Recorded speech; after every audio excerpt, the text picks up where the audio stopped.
Hi, this is Luke Nichols. And this is Garrett Green, law firm of Nichols and Green. And today we're going to talk a little bit about applying for a restricted license. So what you see here in front of you is the application for a restricted license form that's used in all the courts here across Virginia, and we're going to go through it a little bit by a little bit, and so you know how to fill it out.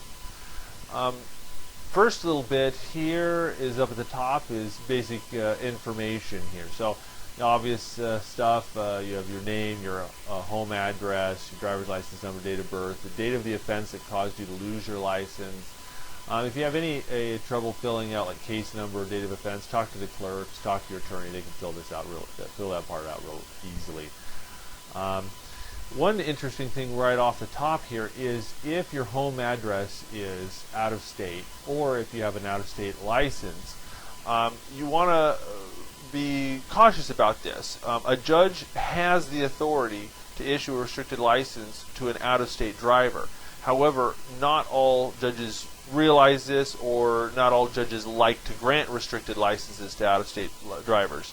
So make sure you have an attorney helping you who can help explain the law to the judge and help try to convince the judge that you're deserving of a restricted license if you happen to be from out of state. The statute that governs it makes it permissive but not mandatory to issue a restricted driving privilege. So it's something where the judge could possibly not want to do it. It's where you may need the assistance of counsel, but we can talk about that if you have difficulties of that nature. All right, so one of the important things is here on the restricted license form, if there's a list here of all the different activities that you can drive for. Driving for work, a second job, to ASAP, during work, to school, etc. If an activity is not listed on this form, you cannot drive for it. So grocery shopping is not on the list. You're not allowed to drive your car grocery shopping. Additionally, you look at this and you'll see that most everything has a day of the week, a time that you leave your house to go to work, a time that you arrive at work, a time you leave work to go home, and then you arrive at home. It's very rigid. If they want to know the exact time of day and the day of week that you'll be driving for each one of these activities. And if you drive outside of those times, you're in violation of the law. That one of the biggest misconceptions that people have to recognize that this is designed to be inconvenient and unpleasant. Even if something is on your path to or from work, for example, your dry cleaner, you're not allowed to stop there. Even if you would get to your work in time, that would be in violation of your restricted license privileges. It's a common misconception. You're only allowed to drive directly to and from the locations you need to get to. One of the only exceptions is to get gasoline. You can't even stop to get car work done. So be very careful using your restricted license privileges. You can only go to and from and during the hours that are listed on the form. So, for instance, if you worked here at the law firm of Nichols and Green, and if you wanted to be able to drive to work, you would write Nichols and Green PLLC is the name of your employer, 10617 Jones Street, Suite 101B, Fairfax, Virginia 2230. So that you put the name and the address of your employer here. The days of the week that you go, judges will only let you drive 6 days of the week. So you could go Monday through Saturday, for instance, or you could do Monday, Tuesday, Thursday, Friday, Saturday, Sunday. But there's one day of a week that you're not allowed to use this restricted license to drive to work. And then you would put the time that you leave home. So 8 a.m. Go 8 a.m. and then you get at work at 8:30 a.m., something like that. Now, a common situation, what if you don't have a set schedule? You have a different work schedule each week. Then, simple solution is you leave all this time and date stuff blank, and you put carry written work schedule. That written work schedule is also commonly referred to as a manifest.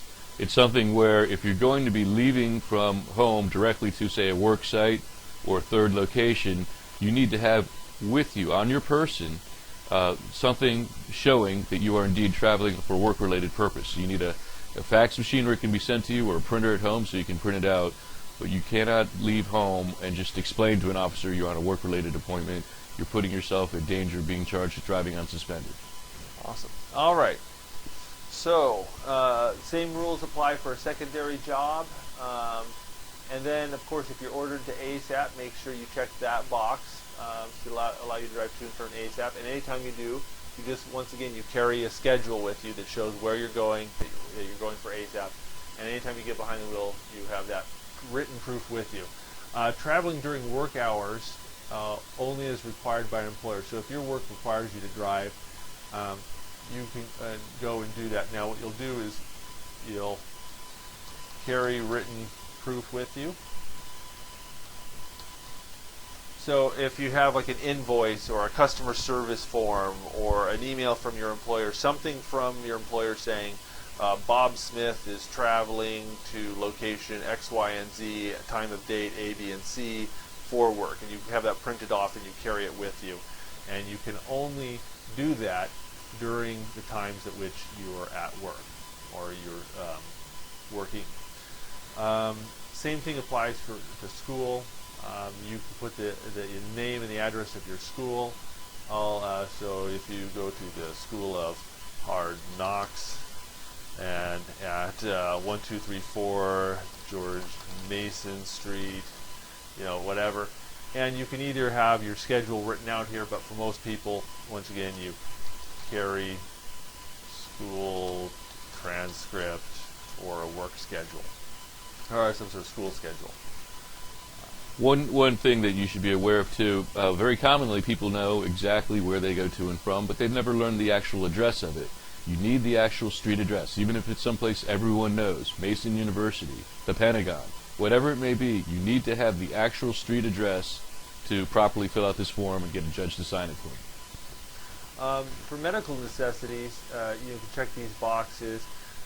So this allows you to go to get medical treatment for yourself, elderly parents, or a person residing in your household that you take care of. There's another box for medical necessities for children that you take care of. So generally you put those in an area, but put the name of the person that you take care of. So you put deadbeat brother in here, medical provider. Often most people have a lot of doctors, a lot of different specialists they may go to. The best thing to do is to carry appointment cards. So anytime you make an appointment with the doctor, you have an email or something you print off and you carry it with you so that you can show where you're going, when you're going, what you're driving for. Ignition interlock, if your car is required to have one of those, that's helpful. Check this box if you are required to have ignition interlock. This allows you to drive to and from the place that installs ignition interlock. This is for taking your minor children to and from school.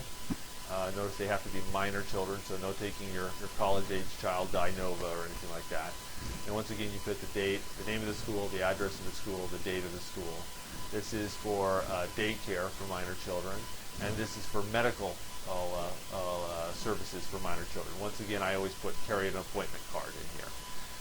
Scrolling down to the back side, you have court-ordered visitation, okay, but only has to be court-ordered. So if you have an unofficial visitation arrangement with your spouse or ex-spouse, that doesn't count. It's got to be court-ordered. So you might need to formalize your visitation rights in order so that you can drive to and from your visitation. This is for probation officers if you're on probation. This is for probationary programs. So like if you're ordered to do community service or to get drug testing as part of probation, this is where you put this. This is for church. You're only allowed to do this 1 day per week. So if you're really gung-ho religious, you got to pick 1 day and stick to it. And then this is for our Division of Child Support Enforcement. If you've got some sort of appointment you need to do for that. And this is travel to and from the jail. So if you're required to turn yourself in to serve jail time, you can drive to that if you check this box. So, and finally, don't forget to sign and date it. And then when you give it to the judge will sign and date it. And that's how you fill out the restricted license application form. So at any rate, thanks for watching. We hope this was helpful. And if you have any questions, remember, call the law firm of Nichols & Green. We do free consultations. Thank you.